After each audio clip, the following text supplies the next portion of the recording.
ప్రభునేసుక్రీస్తు నామములో మీ అందరికీ వందనాలు. Praise the lord. ఈ ఉదయకాల సమయంలో దేవుని యొక్క వాక్యాన్ని చదువుకుందాం. ద్వితీయోపదేశ కాండము 7వ అధ్యాయము 13వ వచనం.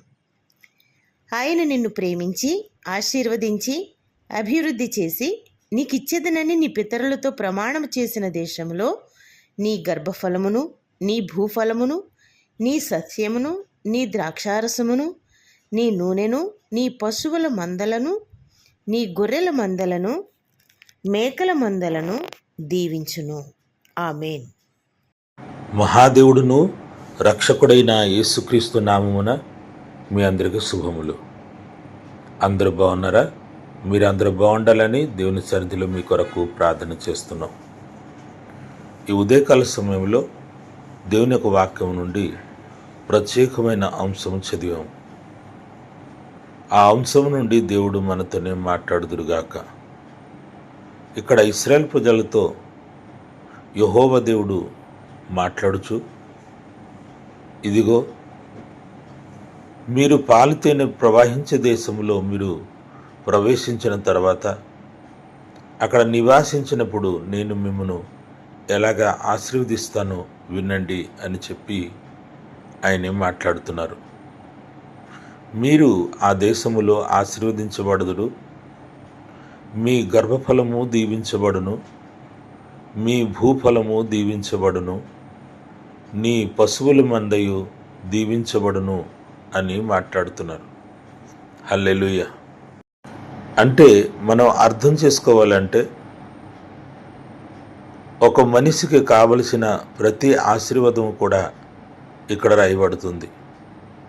లోకములు బ్రతకాలంటే మన కుటుంబము దీవించబడాలని మనం అనుకుంటాం.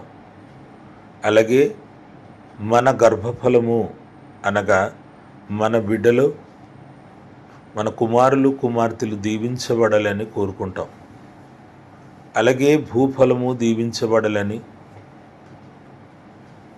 ఎవరెవరైతే పొలం పని చేస్తున్నారో, ఎవరెవరికి పొలాలు ఉన్నాయి వారికి భూఫలము చాలా అవసరం. అయితే ఎవరెవరికి లేదు వారు పనిలో వాళ్ళ ఆశీర్వదించబడాలని దేవుని యొక్క వాక్యము ఇక్కడ సెలవిస్తుంది. నీ కష్టార్జితము నేను దీవిస్తాను అని కీర్తన భాగములో దేవుడు మాట్లాడుతున్నారు. మీ చేతి పనులు దీవించబడుతుంది అని చెప్తున్నారు. అలాగే నీ పశువుల మందయు దీవించబడును అని చెప్పారు. మనం చేసిన ప్రతి ప్రయత్నములో మనం ఆశీర్వదించబడతాము. అంటే మన ప్రతి ఏరియాలో will be blessed by God. దేవుని యొక్క ద్వారా మనము ప్రతి పరిస్థితిలో మనం దీవించబడతాం. ప్రియ దేవుని బిడ్డలారా, అటువంటి గొప్ప ఆశీర్వాదం దేవుడు మనకు ఈరోజు ఇస్తున్నారు. కానీ 12 వచనంలో మనం చూసినట్లయితే ఎవరికి ఆశీర్వాదం ఇవ్వబడుతుంది అంటే, ఎవరెవరు కానాను చేరుకుంటారు, అలాగే దేవుని యొక్క వాక్యమును లోబడతారు, వారికే ఈ ఆశీర్వాదం వస్తుంది.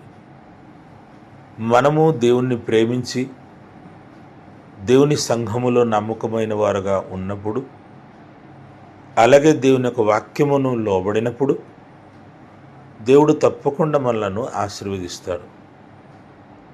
ఇక్కడ మనం అర్థం చేసుకుందాం. కానానులో ఎవరెవరు ఉన్నారు అనగా, ఎవరెవరు సంఘములో క్రమముగా దేవుని యందు భయభక్తులు కలిగి బ్రతుకుతారు, అలాగే దేవుని యొక్క వాక్యమును లోబడతారు, వారికే గొప్ప ఆశీర్వాదం దేవుడు ఇస్తారు. ఇటువంటి ఆశీర్వాదం వారికి సొంతమవుతుంది. అయితే మనము దేవుణ్ణి ప్రేమించేవారుగా, సంఘములో ఒక క్రమబద్ధమైన ఒక విశ్వాసులుగా, అలాగే దేవుని యొక్క వాక్యమును లోబడి బిడ్డలుగా ఉంటున్నామా లేదా ఇప్పుడు పరీక్షించుకోవాలి. ప్రార్థన. మహిమగల తండ్రి, నీకు స్తోత్రము. మా జీవితంలో మీరు ఎంతగానో మేలు చేసి నడిపిస్తున్నారు. నీకు వందనాలు ప్రభువా. ఈ ఉదయకాల సమయంలో నీ సన్నిధికి వస్తున్నాం. ఈ వాక్యం ఎంతమంది అయితే వింటున్నారో అందరినీ దీవించి ఆశీర్వదించండి. మీరు చెప్పిన రీతిగా వారి జీవితంలో ప్రతి పరిస్థితిలో ప్రతి ఏరియాలో వారిని మీరు ఆశీర్వదించి నడిపించండి. ఇంకా ఉన్నత స్థితిలో మీరు నడిపించండి. ఎంతమంది నీ ఆశీర్వాదం కోరి ప్రార్థన కోరుతున్నారు, బిడ్డలందరినీ కూడా దీవించి మేలుతో నింపండి అని యేసు పుణ్యనామలు అడుగుచున్నాము తండ్రి. ఆమేన్. దేవుడు మిమ్ములను ఆశీర్వదించును గాక.